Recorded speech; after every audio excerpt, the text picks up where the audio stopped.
Sound off for Chesterfield. Chesterfield, first with premium quality and best for you. Chesterfield brings you Dragnet.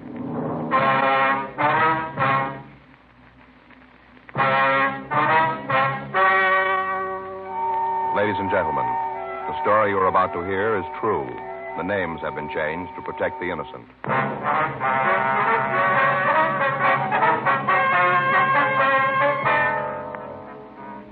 You're a missing persons detail. You get a call that a man is missing. He failed to return from his work the day before. There are no leads to his whereabouts. Your job, find him.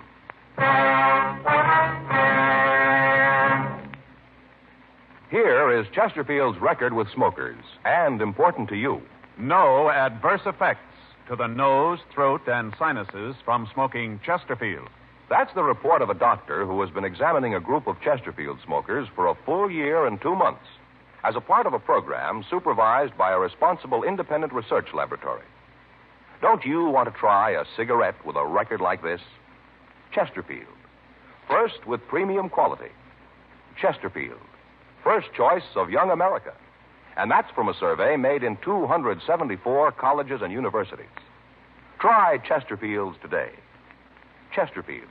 Regular or king size. They're much milder and best for you.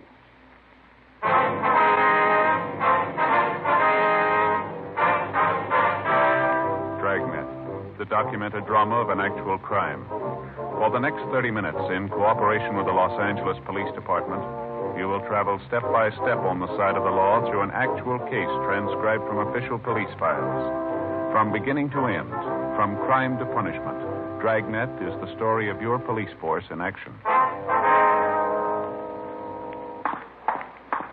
It was Tuesday, June 16th. It was warm in Los Angeles. We were working the night watch out of Homicide Division, missing persons detail. My partner is Frank Smith. The boss is Chief of Detectives Thad Brown. My name's Friday. I was on my way back to the office, and it was 11:59 p.m. when I got to room 24. Missing persons. What was his mental condition when you last saw him, Mr. Borg? Where'd you last see him? Was he driving his car? Mm-hmm. And what time was that? Yes, ma'am, but what was the exact time? I see. And your address? And the phone, please. Now, can you think of anything you forgot to tell me? Right. Right. Oh, you gave me that before. Mm-hmm. Was your husband a drinking man, ma'am? I see. Okay, Miss Borg, we'll make a check. Call you back. Yes, ma'am, we'll do our best, thanks. Anything? Man by the name of Borg missing. I'm sure glad my wife doesn't call for help every time I miss a meal. Trouble with most guys is they let a woman keep tabs on them, check on everything they do. Let me see that 9-7, will you? Yeah, there you go. It's everything his wife gave me. When you get the jails and records, I'll check Georgia Street County Hospital in the morgue.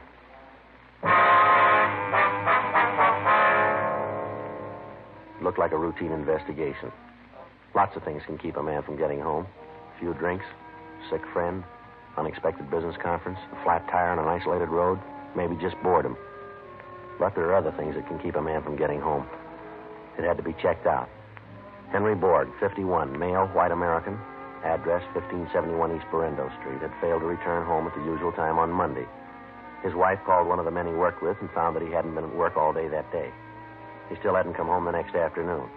She called us. I checked the Gaga file to see if he was one of our regular customers, mental case or alcoholic. He wasn't. Frank and I checked the jails, the hospitals, and the morgue. They had no record of him there. No John Does fitting his description. And Borg had no criminal record. We could assume that he was at least alive. Frank called Mrs. Borg back, told her not to worry, and asked her to call us immediately if she heard from her husband. Wednesday, 3:10 p.m., still no word of Henry Borg. The day watch had made another check of the jails, the hospitals, and the morgue. Mrs. Borg called 3 times. The day watch officer's notes described her as very upset. I called her back and asked her to come in the next day to file a missing persons report. I asked her also to bring in the best picture she had of her husband. Thursday, 2:40 p.m. Mrs. Borg was waiting with Frank when I got to work. She'd already filled out the Form 316. She was holding an aging Pekingese dog in her arms. Joe, this is Mrs. Borg. How are you, ma'am? My partner, Joe Friday, ma'am. Hello, Officer Friday. I talked to Mr. Smith and filled out the paper. Here's that picture you wanted.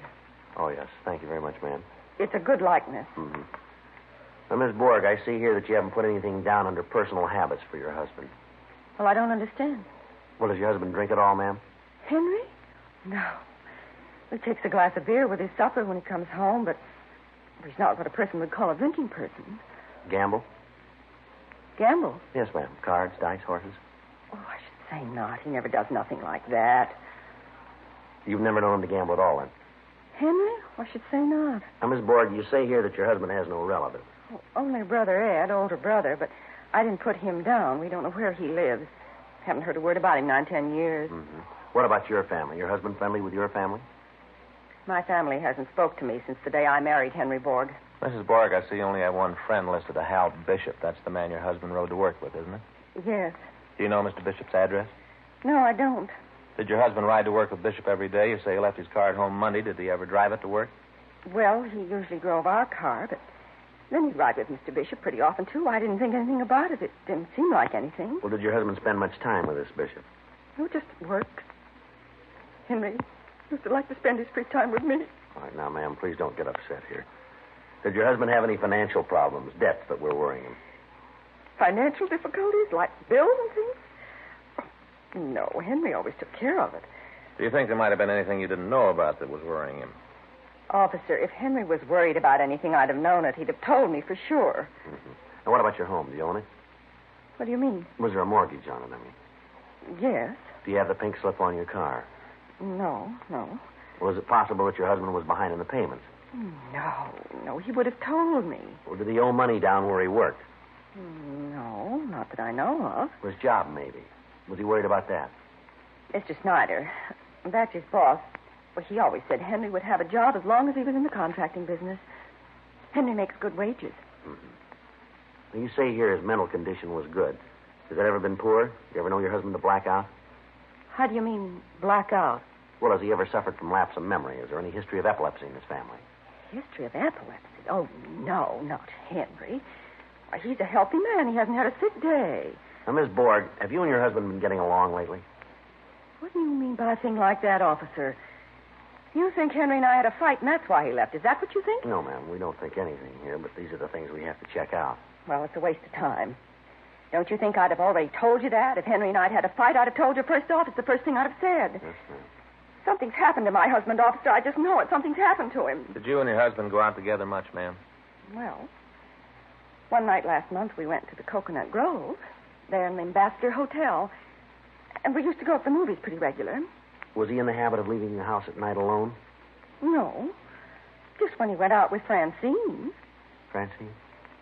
Yes, our Pekingese here.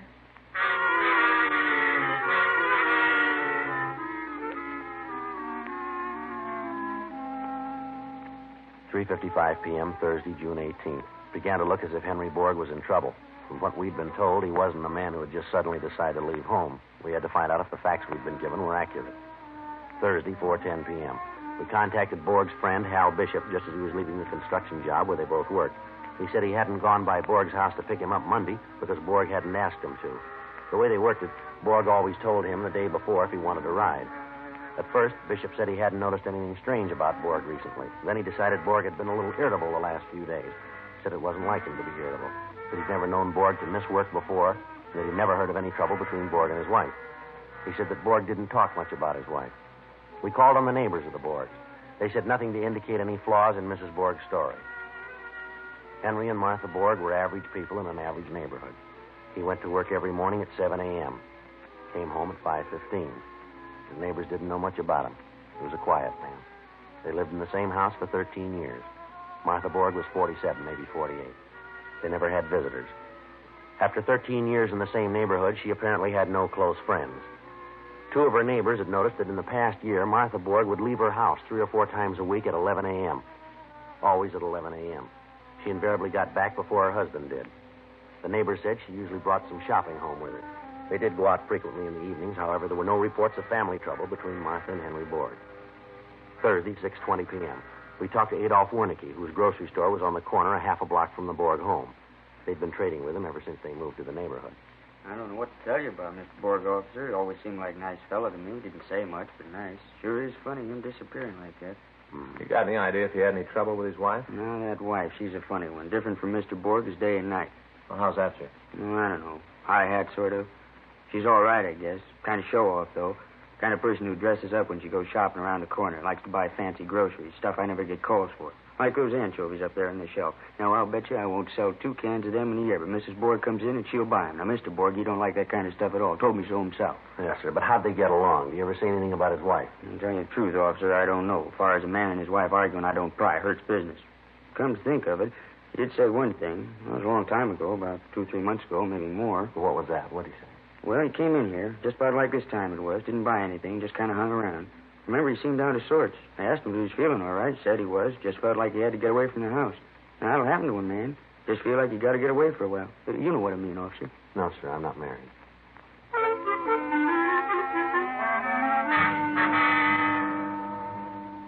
Thursday, 7:50 p.m. Borg's description and the circumstances of his disappearance have been broadcast to all units. Still no word. 4:10 p.m., Friday, June 19th. We checked Borg's union. He hadn't reported for a new job. We filed an all-points bulletin. 8:05 p.m., I checked back into the office. Mrs. Borg was waiting. Sergeant Friday, I'd like to know just what's going on around here. My husband has been missing almost a week, and I don't see why something hasn't been done about it. If you can't find my husband, then why don't they put more men on this case? This is a terrible thing. I'm a woman alone, and the police haven't done a single thing. My husband may be dead. He may be dead, and nobody's doing anything about it. In my work, you hear it every day, but you can't get mad. It's against regulations, and you can't blame them either. They're in trouble, so you let them talk. You try to explain. They don't listen, but you try. Well, we're doing all we can, ma'am. They're always talking these days about giving policemen more money. It seems to me there are certain policemen who aren't even earning the money they get right now. Yes, ma'am. What are you doing for my husband? Miss Borg, here's the file on it. Now, we've made regular checks on the hospitals, the jails, and the morgues. Thursday night, when you came in to file that Form 316, we had a complete description of your husband broadcast to all radio units in the city. It was teletyped to every police division. Today, we sent out an all-points bulletin over the state wire. Every police department, sheriff's office, and highway patrol unit in the state knows that your husband is missing. Here, you can see the bulletin right here, ma'am. Now, in these cases, ma'am, we start with nothing. We don't know where they've gone or why they've gone. Most of them turn up by themselves. Some of them don't. We do everything we can to find the ones that don't. Miss Borg, there are 4,000 police officers in this city looking for your husband.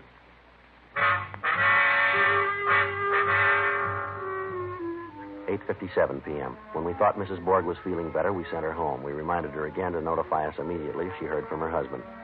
9:10 p.m. The desk at Central called and told us that they'd picked up a John Doe. From what they said, he apparently was suffering from amnesia. While I went down to Homicide to check out some reports, Frank went over to Central to see the man they picked up.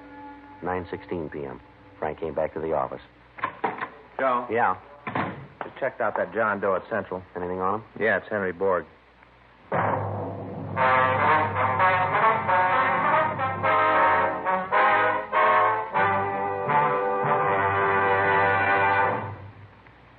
You are listening to Dragnet, the authentic story of your police force in action.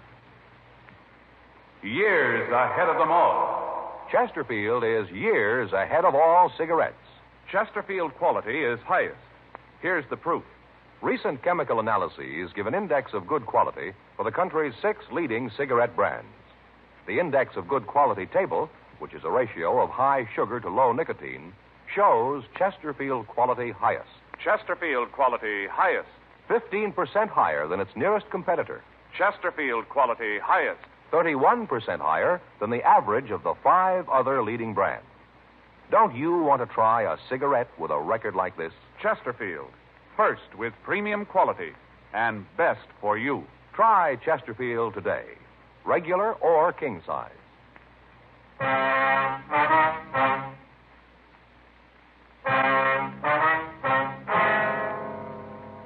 9:18 p.m. Officers Gorman and Mayer brought in Henry Borg, alias John Doe. They found him wandering around in the 900 block down on South Spring Street, the financial district. Wasn't much reason for anybody to be loitering around there at that time of night. All the businesses in the area were closed. The officers investigated. When they questioned the suspect, he would not or could not reply. They took him to Central Division, where the watch commander, Lieutenant Hale, had him shaken down. His wallet was missing. No papers, no identification. In his pockets, the officers found 8 cents, a key ring, and several keys. No cigarettes, no matches.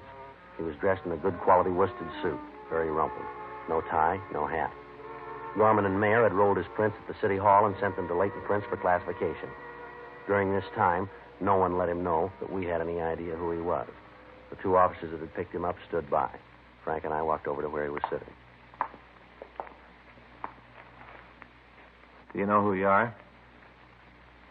Feel sick? Been drinking, maybe? Did you have a rough night? Look, if you can talk, mister, I think you better make things a lot simpler here. We're trying to help you. How about telling us who you are?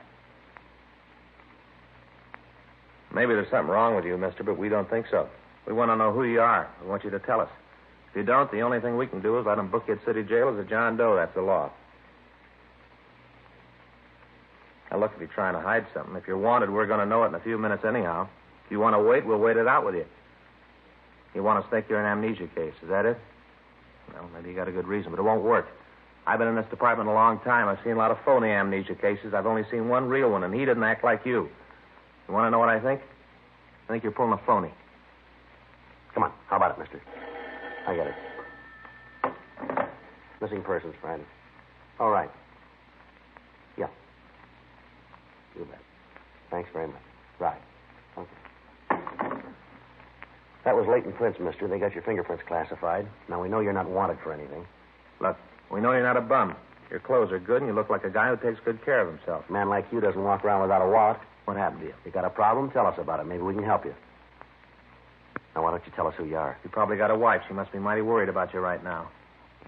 All right. Book him. I lost my wallet. How? I don't know how. Where? I don't know where I've been. Now, you listen to me, mister. We want to know who you are. We want to know where you've been. We want to know right now. I don't know who I am. Let me see your hands. What? Your hands. Come on, hold them up. Let me see them. That's it. Now, I'm going to tell you something about yourself, mister. You work for a living, don't you? Hard work with your hands. Like a mason, maybe, huh? Yeah, maybe you're a mason or a hod carrier. You could be a painter. Some kind of construction work, I'd say. Something like a plasterer, for instance, huh? You couldn't be a plasterer by any chance, could you, mister? I don't know. Okay.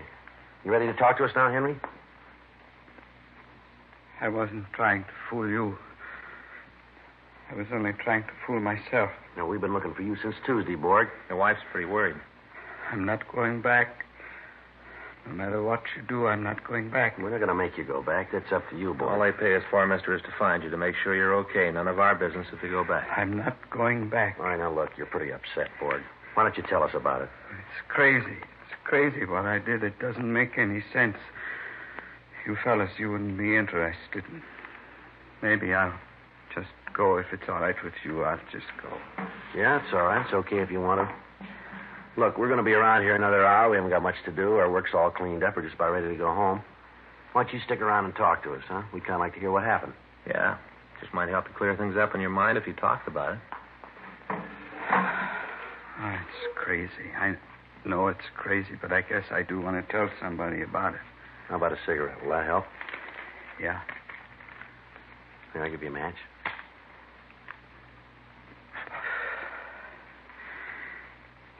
I am a man 50 years old. I work hard. I learned my trade as a boy of 16. I've been at it ever since. My wife and me, we got a new car. We got our own home, almost paid for.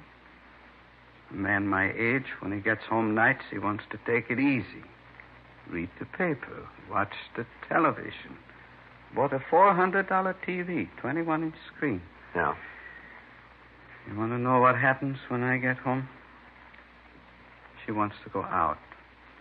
It don't make any difference how tired I am. It don't make any difference if I've been working hard all day. She wants to go out. Do you know what that's like? Well, it doesn't sound like the reason a man would leave home, boy. I don't mind it once in a while, if it was just once in a while, but she's after me every minute I'm home. Here for the last few years, it's been every night. I don't know what's come over her. She didn't used to be like that. Martha used to be a sensible woman. Now she acts silly like a young girl. She's different. Goes in for fancy clothes, all kinds of fancy food, even anchovies, and I don't like anchovies.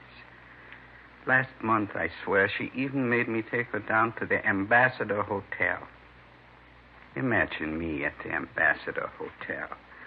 All I ever hear from her is we've just got a few years left to have our fling. I don't want any fling. I'm a plasterer. That's hard work. I get home, I want to rest. It isn't like I cared if she goes out. She goes to the movies almost every day.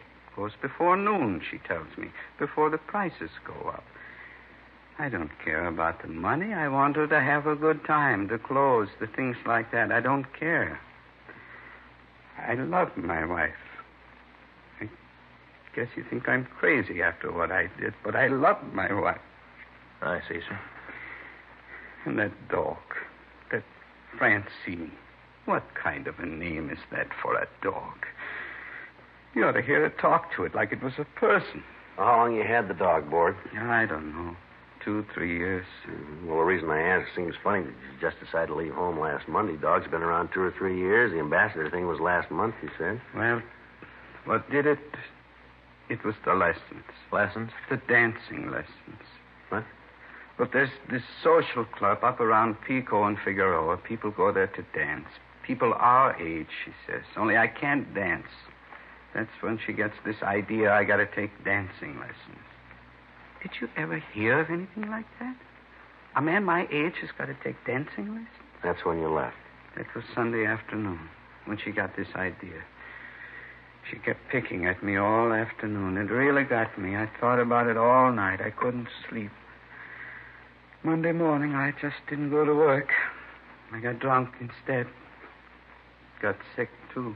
Just couldn't think of anything else to do. I guess you know the rest. I lost my tie, my wallet, lost my hat, too. And they picked me up. I was just kind of wandering around when they picked me up.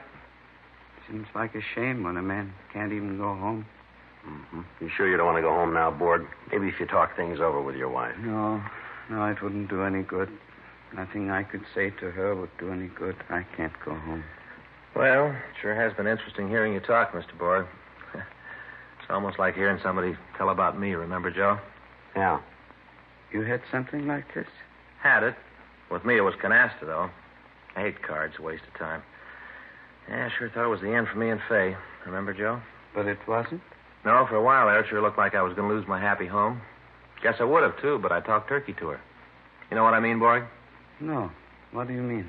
Talk turkey to him. Make him understand. You let a woman push you around, Borg, you're dead. Well, with Martha... Look, they're all the same. I sat her right down on the sofa, and I said, now, look, Fay. And I told her what the score was. She took it, too. It's the only way to do. You try what I say, Borg. You'll see I'm right. I can just see Martha if I ever tried to put my foot down. That's what I thought. I was all set to give it up. Move in with Joe here, right, Joe? Yeah. Then I figured I might as well at least get a load off my chest. Once I got started, I lost my temper. You know, it's a funny thing. Fay's always thought more of me since then. You ask her. She'll tell you so herself. Says she respects a man who'll stand up for his own rights. Right, Joe? Yeah. I don't know. With me, I don't think it would work. Sure it can. Now, Borg, you listen to me. You tell her you're a working man. Tell her when you get through work, you want to take it easy, and nobody's going to run you. Set her straight, Borg. Get tough if you have to. She won't give you any trouble after that. I just don't know. Martha... Won't do any harm to try it. I'd like to see Martha's face just once if I even told her to shut up. I wouldn't want her to have anything handy to throw. Borg, look, it's 12:10. We got to be getting home now. You take my advice. You go home, too. Have a talk with her. See if you can't work it out. No, Sergeant. Thanks a lot, but I can't go home. Well, like I told you, it's none of our business, but I think you ought to try it. Well, Here. Well, look, you're going to need car fare. Here's $1. You take this and go on home. That'll get you there. Okay. You'll get this back, Sergeant. I'll pay it back to you. I guess maybe you're right. Can't hurt anything to try it. That's the stuff. Thank you a lot. I didn't mean to put you fellas out this way. Good luck to you, Borg. You'll see it'll work. Maybe it'll work. Well... But I don't know. Martha... I'll get out of cancellation, Joe. That should wrap it up, huh? Yeah. What time did you say it was? It's 12:10. Yeah. Well, Joe, I better make a phone call first. This time of night? Why? What's the matter? I just remembered I told Fay I'd call her.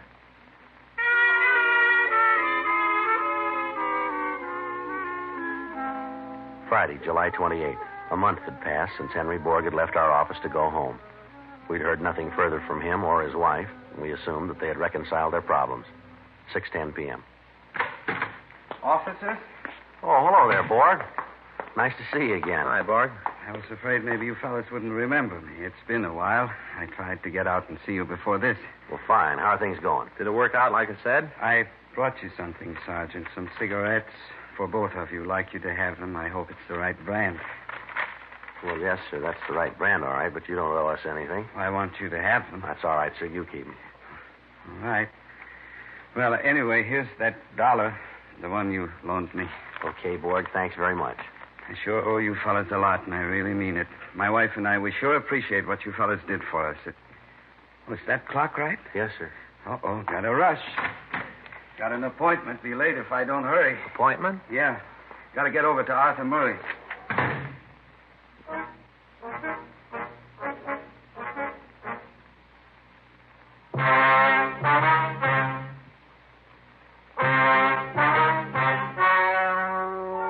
The story you have just heard is true. The names were changed to protect the innocent. On July 31st, a meeting was held in the office of the captain of homicide. In a moment, the results of that meeting. Now, here is our star, Jack Webb. Thank you, George Fenneman. Friends, we hope you've been listening to Dragnet regularly, and we hope you've tried our Chesterfields. If you haven't tried them yet, then tomorrow's your day. Get a carton, regular or king size. It only takes one carton of Chesterfields to show you why Chesterfield is best for you. Believe me, they're much milder with a wonderful taste. America's best cigarette buy, Chesterfield.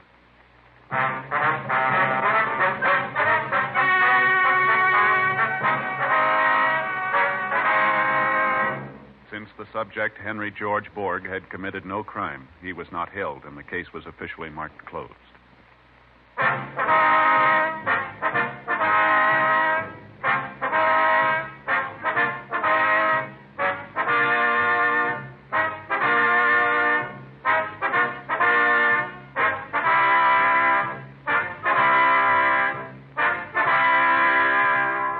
You have just heard Dragnet, a series of authentic cases from official files.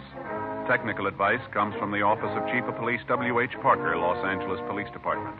Technical advisors Captain Jack Donahoe, Sergeant Marty Wynn, Sergeant Vance Frazier. Heard tonight were Ben Alexander, Vic Perrin, Irene Tedrow. Script by Paul Coates. Music by Walter Schumann. Hal Gibney speaking. For a million laughs, tune in Chesterfield's Martin and Lewis show Tuesday on this same NBC station. And sound off for Chesterfields, either regular or king size. You'll find premium quality Chesterfields much milder. Chesterfield is best for you. By special request, Dragnet is being sent to our servicemen and women all over the world. Chesterfield has brought you Dragnet, transcribed from Los Angeles.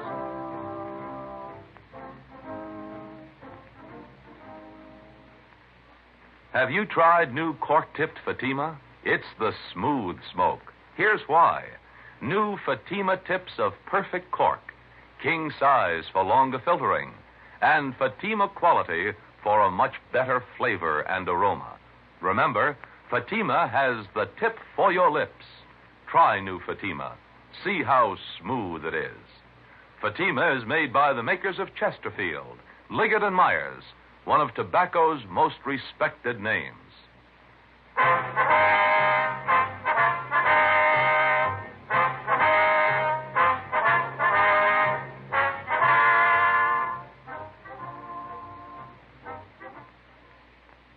Tonight, it's Adventure with Barry Craig on NBC, the national broadcasting company.